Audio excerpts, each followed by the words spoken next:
how to heal with spiritual energy. Healing is not a process you repeat for 40 days. It is not something you practice endlessly, making tiny progress at. Healing is a choice, a threshold, a shift from pain to presence, from identification to sovereignty. You don't need more healers, more courses, more crystals or mantras. You need you. Present, undistracted, honest with yourself, unapologetic. If these words upset you, let them. Because that's not fire destroying you, it's truth setting you free. In this video, I'm going to walk you through 5 spiritual shifts that you need to make to heal spiritually and rise above suffering. Number 1, you stop identifying with the wound. You no longer introduce yourself through your pain stories. Yes, you honor what you have been through, but you stop clinging to it as your identity. True spiritual healing is when you can say, that happened, but it's not who I am. You realize that your pain is a messenger. Ask your wound, what story am I clinging to? Who am I if I no longer suffer this? You will realize that the trauma was real, but the identity you based around it is what kept you chained. Now, what to do? Simply let it fall away. Number 2, you start embodying and vibrating wholeness. Stop becoming. Start being. Act like the wound is gone, it's healed. Not fake positivity or toxic positivity, but true embodiment. Speak as if you are whole. Make choices from clarity, not confusion or fear. Let your presence, your posture, reflect your soul, not your wound. You begin vibrating from wholeness, not from needing sympathy. You release the healed version of me narrative and instead live from a place where nothing needs to be fixed, only felt and freed. I remember realizing I didn't want to be known as a survivor anymore.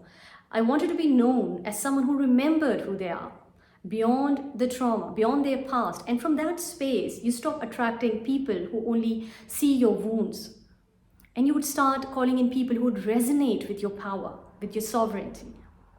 Number 3, you connect with stillness and reverse illness by withdrawing identity from the body. This is the most overlooked piece of spiritual healing. The body is not your burden, it is your mirror. When you call the body I and identify with it, your fears become its chemistry. Your wounds become its illness. Your self-image becomes its architecture. When you stop believing this is me, something begins to unwind. You realize I am a soul housed in a body, not the body endlessly fixing itself. Healing must begin not with treatments, but with the surrender of self-definitions. When you disidentify with the story of the body, the story loses its power over you. The cells respond not just to food or medicine, but to your beliefs. When the mind says, I'm broken, I'm damaged, I'm sick, I'm weak, the body is instructed to obey. Stillness is the true physician. There is a kind of stillness that heals deeper than medicine.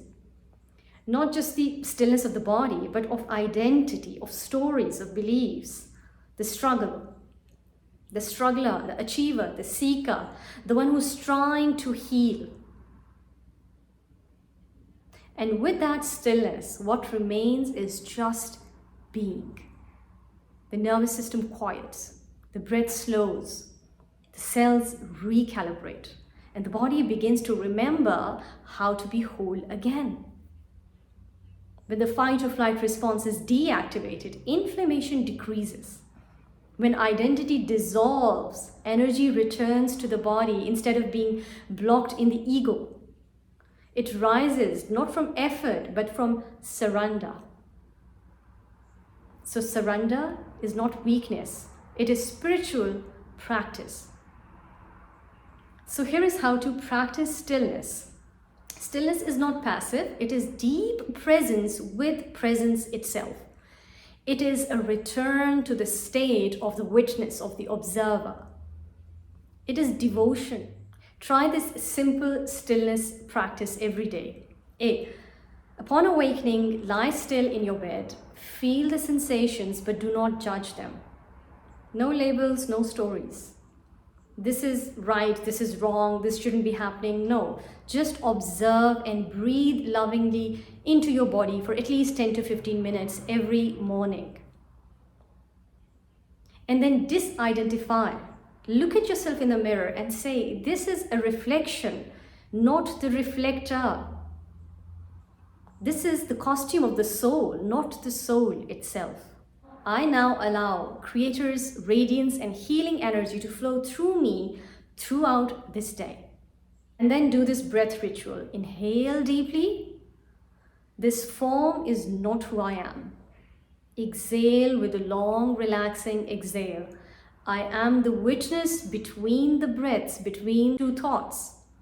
I am that which is pure and undisturbed. And use this breath whenever symptoms arise. And then do this evening unwind. Affirm that my body is the instrument of the divine consciousness within me. I am that I am. I'm wholeness. I am the divine, not this body. I am present with my body as an observer, as a witness. And then repeat, I now allow my body to hold the essence of harmony, wisdom, and wholeness. No need to go into the details. No need to direct the energy to go fix this and fix that. Just hold the energy of the essence of wisdom, harmony, and wholeness. Healing begins when the healer is gone. There comes a moment in deep silence when you become the one who's no longer trying to heal or fix. And that is when healing begins, in silence. Silence of the mind, of thoughts, of emotions. In that stillness, your nervous system resets, your energy recalibrates. In being, you remember your wholeness, your true nature. So healing isn't about doing or fixing. It is about undoing, unlearning, unraveling, returning to the core. If you're always seeking, searching, chasing the next level, the next high, you may be missing the real magic that is the present moment. So sit with your heart, with your breath. Put your hands on your heart and say to your body, I'm here.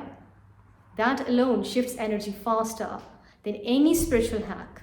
Your body knows how to heal, align, restore, and balance itself. But it cannot do so when the ego is constantly interfering. So this is the deepest medicine. When you're most empty of self, the body becomes most full of life. So if you've been on a healing journey and wondering why it still feels hard, why it feels like an uphill climb, maybe it's because you're trying to heal through effort and ego instead of through presence and surrender. These 5 shifts aren't steps to follow, they are truths to remember. So you're not becoming something new, you're returning to what you've always been. Thank you for watching, stay tuned for more.